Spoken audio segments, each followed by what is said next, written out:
Welcome to another episode of Marketing Tips for Doctors. I'm your host, Dr. Barbara Hales, and today we have with us a very special guest by the name of Carolee Moore. Carolee Drummond is the founder of the Podcast Pitching Society, a boutique podcast booking agency that positions underrepresented experts for high-impact podcast guest appearances. With a background in sales and marketing, Caroline knows how to turn earned media into a powerful amplifier for credibility. Thought leadership and mission-driven storytelling. After transitioning from a successful corporate career, she built a multiple six-figure business in under 2 years without relying only on ads, social media marketing, or SEO. And for those around that don't know what SEO is, it stands for Search engine. engine optimization. That's correct. Her signature anti-social content marketing approach helps mission-driven professionals cut through the noise of virality to garner true thought leadership built on expertise, not vanity metrics. Welcome to the show, Carolee. Thank you so much for having me on the show, Barbara. I'm super excited to have this conversation with you. How did you get into what you're doing now with podcast pitching? How did that come to be?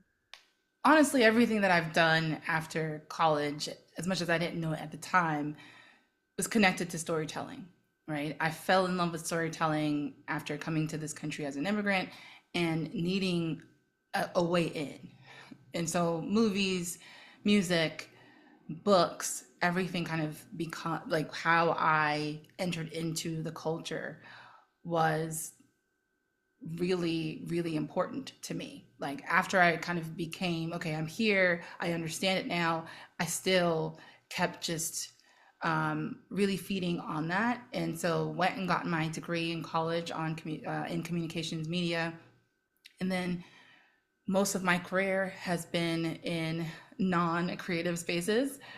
So I was in project management at McKesson. I was in corporate relations at MIT. I was doing all these other things that seemingly had nothing to do with um, graphic design or even public relations or anything I got my degree in, but I was actually doing it on the side that entire time.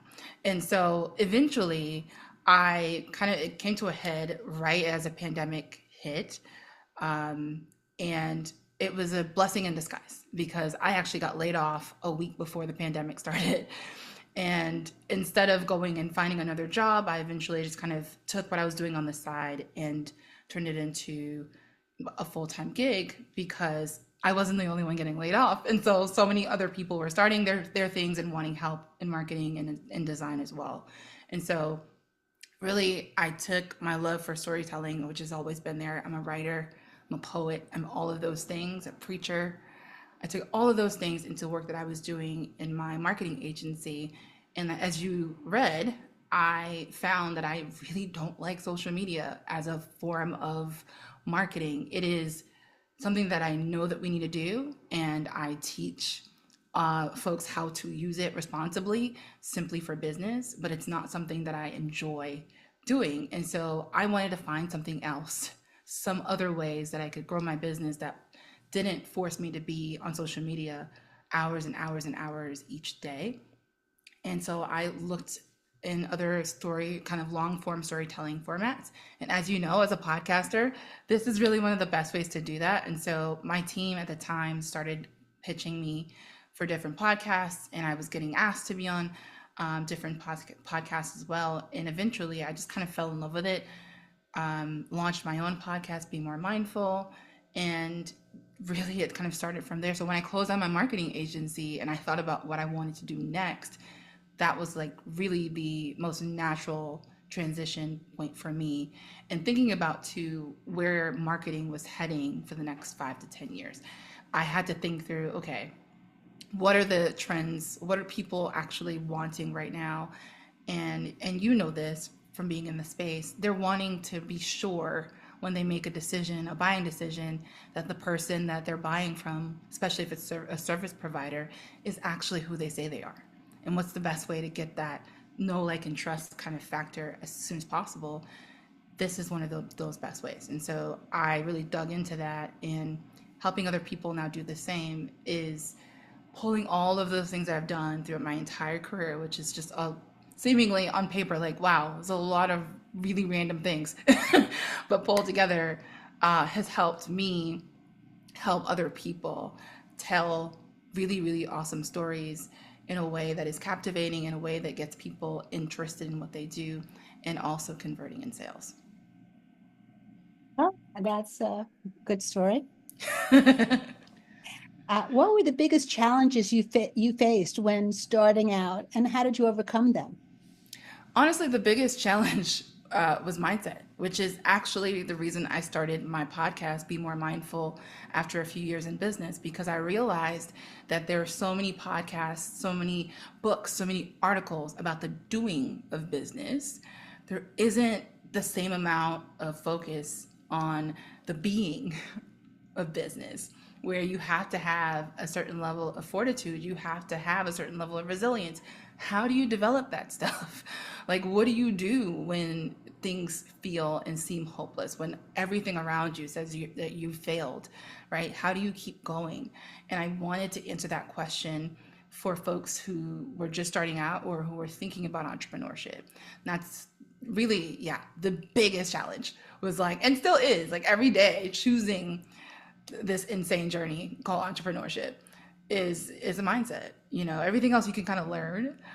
You have to gain some things when it comes to your mentality, and it takes failing, which sucks. So, But you're absolutely right.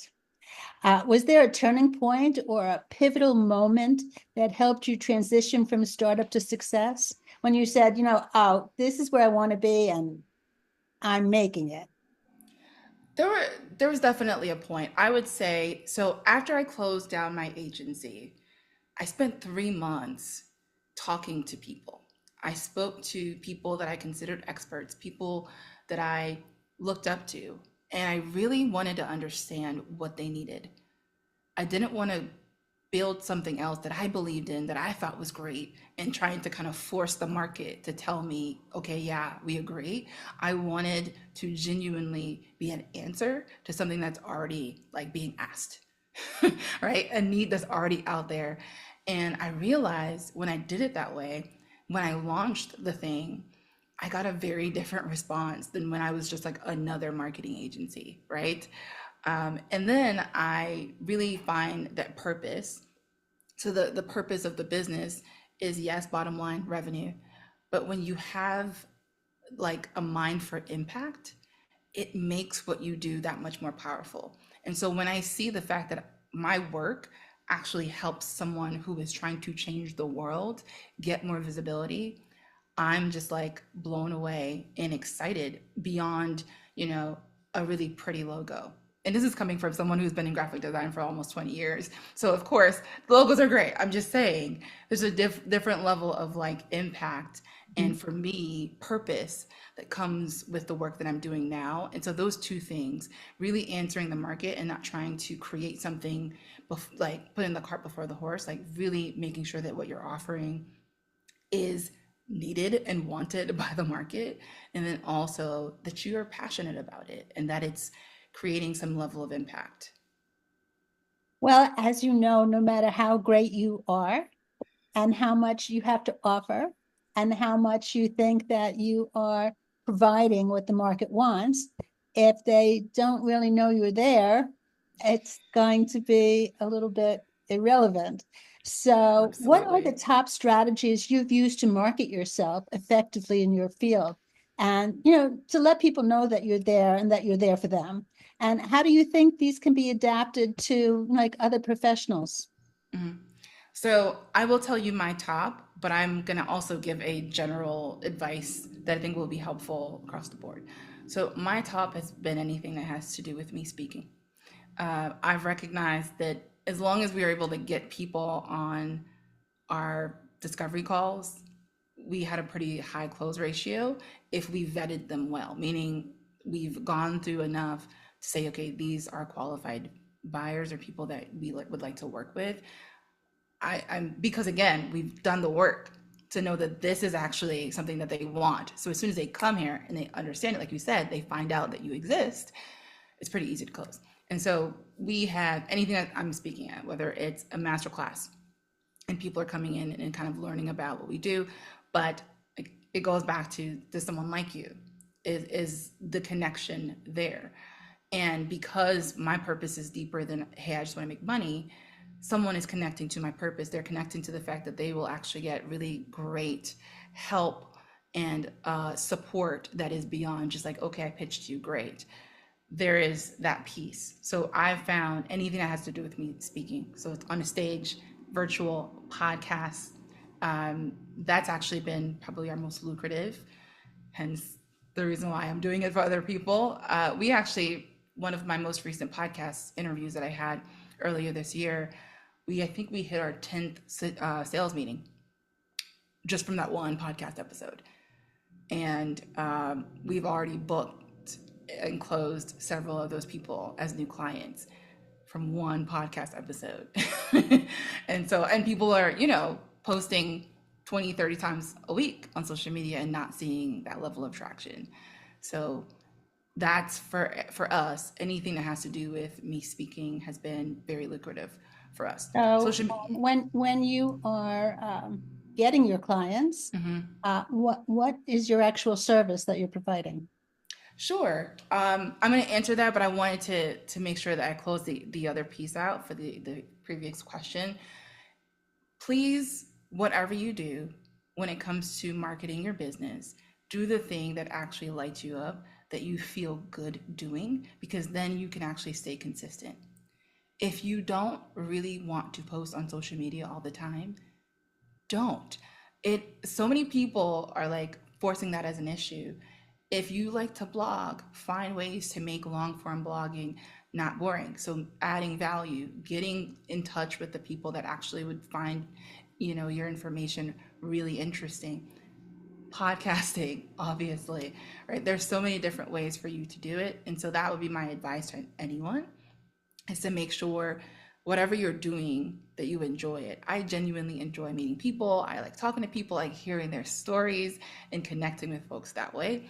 And so that's how I found it's the easiest for me to gain clients or even just gain new friends and connections, is through building those relationships that way. I'm not really a cold pitcher. We've done it. We do it.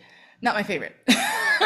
So we don't focus on that. Okay. So I just wanted to make sure people, like, it is okay. If you don't like something, don't try to force the issue, because it's not going to necessarily be fruitful, because you're not in it. Like, your heart is just not in it. Sure. So So what is your actual service? yes. So getting to my service, which I love talking about. So we have a done for you and a done with you option. We help you not only get placed on Right Fit Podcast. And when I say Right Fit Podcast, I mean it's a combination of size and audience fit, right? So depending on what your goal is, if you're wanting more speaking engagements, if you're wanting attention on a particular thing that you're doing, a book that you just launched, if you have a framework that you think is really unique and you've just, maybe trademarked it and you're wanting to go on a tour for that, we book you on those things. What makes our service a bit unique is that we really hyper focus on the research piece, and we also hyper focus on the prepping piece. There are a lot of agencies that will book you and say, great, best of luck. We treat it as a sales event. We treat every single opportunity that you get to go on and tell your story and have good conversation as a sales event, without being super salesy. No one wants to talk to someone who's like, please do not. But we help you kind of create your story, craft what I call your PowerPoints, which starts with your expertise, goes into the stories that you have that are uniquely you, and then it goes into what you actually offer folks as solutions. When you use that as the framework throughout the conversation, you're getting the know, like, and trust, and also expertise piece connected to that. And then we also do the content part. And so after the podcast is launched, we come in and we actually split that up into reels for you, captions for you, 10 pieces of that. So 10 pieces of social media content, a blog post, and a promotional email as well. We then give you a email sequence for your new subscribers that are going to come through your podcast interview funnel, and that ends up dripping into them, you asking them to be on your calendar. So again, it's all connected to sales. So it really is a soup to nuts service. We have two different tiers of that. One is kind of just the pitching piece and then the prepping, and we also have the custom GPT that we've built for folks that are on that level. And then the second one is where we do all the content. Done with you is where we come in and do a personal podcast episode with you, do all the content for that, and then give you all the pitching materials. So the pitch letter, your guest packet, and your PowerPoints as well. So no matter what you do with us, it's a lot of value. It's a lot of stuff. I couldn't even tell you all the things. And I feel like I'm talking a lot about this and not trying to be salesy. So, but if you want to know more, obviously you can, find me on LinkedIn, and check out our stuff. But yeah, I really enjoy what I do because it ties back to, again, when you're thinking about stories, we have so many amazing, amazing clients that are trying to change the world, and we just get to be the matchmaker, and it's like a lot of fun. So you don't find them, they find you through your podcasts. My clients or Yeah. the well, both. I believe in fishing. We're in business here, right? So So we how do go you out. find your clients? So right now, LinkedIn has been really, really good for us.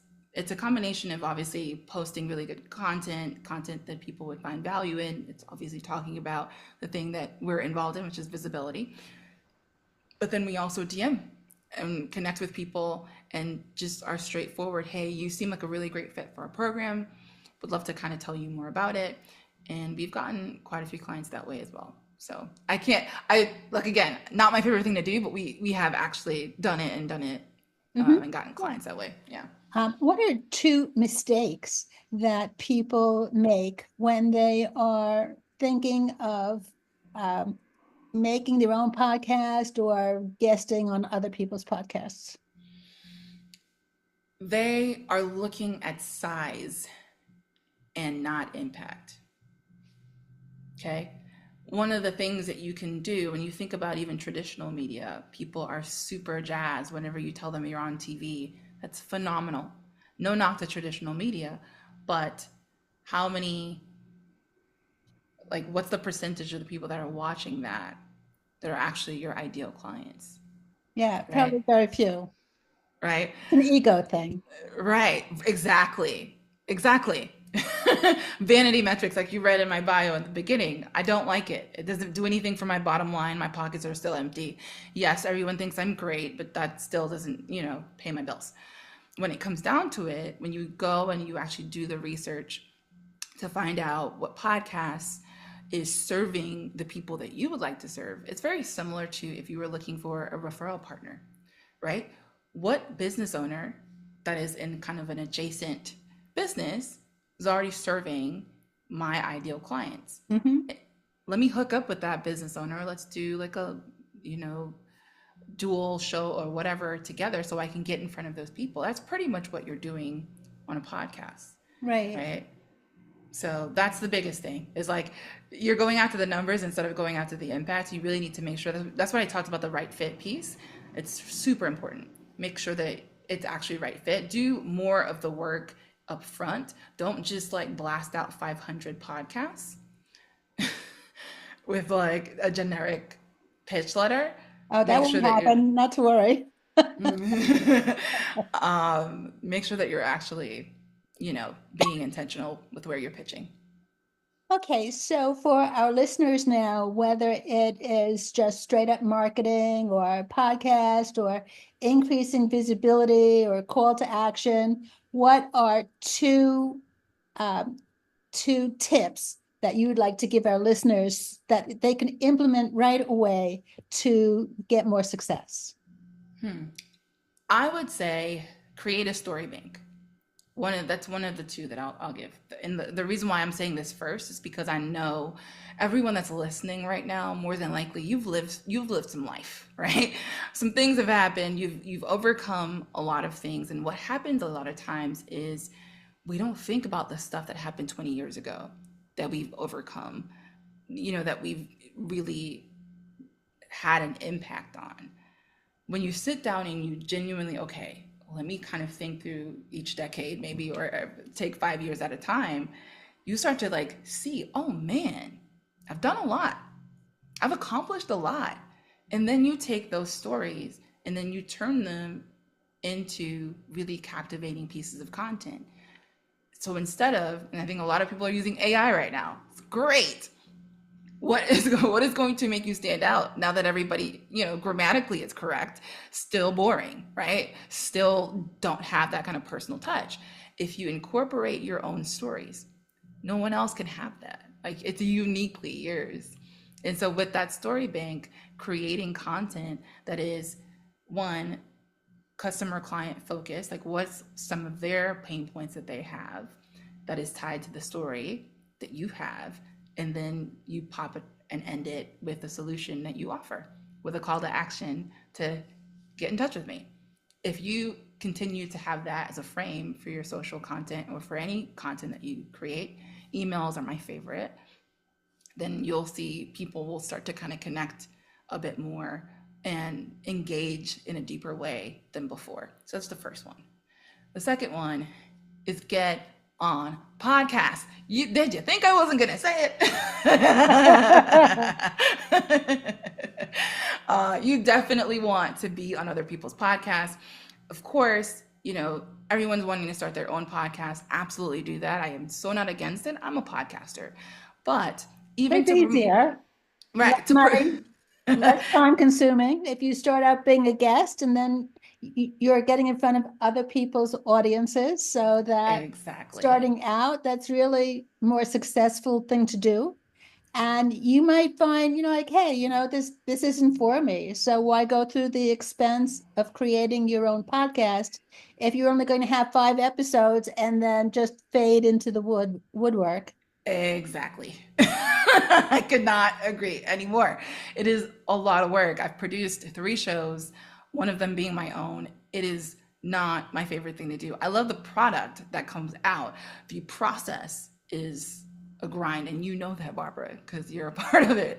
It is a lot. It's an amazing process, but if you can use other people's platforms and actually still get the same message out, meet a bunch of amazing people like Barbara, and really grow your business that way, then yes, eventually you can actually use other people's podcasts to promote your own and hopefully get some more people to listen and watch your own podcast content. But absolutely, I mean, I'm not just saying that because it's my business, I'm saying it because it works for us. This is how I've made 5 figures over the last month from one episode. I sat down for 40 minutes. What was your episode on? This Oh, podcast. okay. Yeah. Okay, well, So I would be remiss if I didn't mention to everyone at this point that you have an email mini course. I So do. tell us a little bit about that. So the email mini course is really going to walk you through our proprietary framework. It gives you actually a majority of it, probably 75% of that.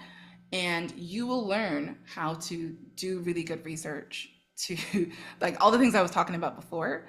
We kind of break it down for you and give you an opportunity to, instead of you trying to figure it out yourself, give you an opportunity to start from the 10 or the 20-yard line, right? And so you'll have some examples in there. You'll have homework because I'm a teacher at heart, and you'll have ways to really improve. There will be some challenges in there for you to kind of create your own pitch letters and all the things. There is an opportunity for you to then go even deeper into that work.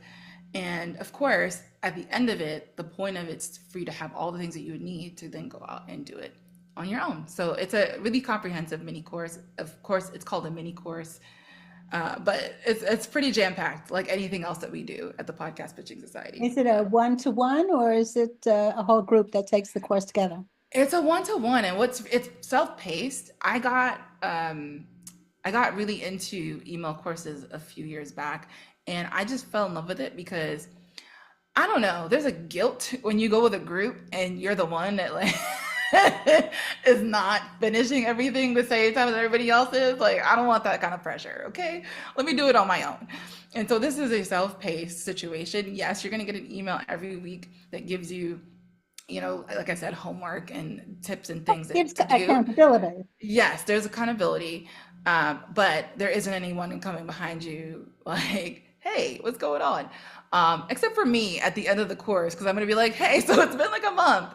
What's going on? Like, what have you learned? What do you need help with? Like, it's still an interactive piece of that. So even though it's a freebie, I'm still there. And whoever it is that comes into our world, you're still in our world, whether you're a client paying It's us a for free monthly course. services. Yeah. Okay, So listeners, did you hear that? It's a free course. it's a free course. No reason not to take it.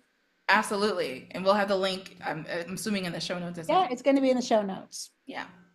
That's why I want to make sure to mention it. It's in the show notes. Love that. Thank you so much, Barbara. Well, it's been a delight having you here today, Carolee. This has Thank you. been another episode of Marketing Tips for Doctors. Till next time.